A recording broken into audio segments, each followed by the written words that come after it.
আমরা আমার কথা বলতেছি, আমি অসহায়, আমার টাকা পয়সা তেমন নাই ফিলিস্তিনি, কিন্তু মন এখন ফিলিস্তিনি আছে, যার কারণে আমরা যুদ্ধে ফিলিস্তিনে যাইতে পারি নাই, কিন্তু এইখানে আসছি মনে হচ্ছে যে আমরা ফিলিস্তিনি সেইখানে যুদ্ধের ময়দানে আছি।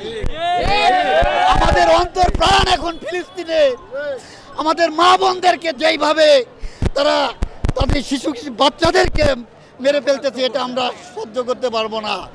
তাম বিশ্বের মুসলমানেরা নির্যাতিত নিষ্পেষিত, আজকে ইসরায়েলি ওই আমেরিকার পাঁচাটা গোলামেরা তারা মুসলমানদের উপরে যে নির্যাতন চালাচ্ছে, শিশু বাচ্চাদেরকে, কচিকাঁচা বাচ্চাদেরকে, আমাদের মা বোনদেরকে তারা হত্যা করতেছে। আমরা সেই মুসলিমদের পক্ষে, আমরা মজলুমের পক্ষে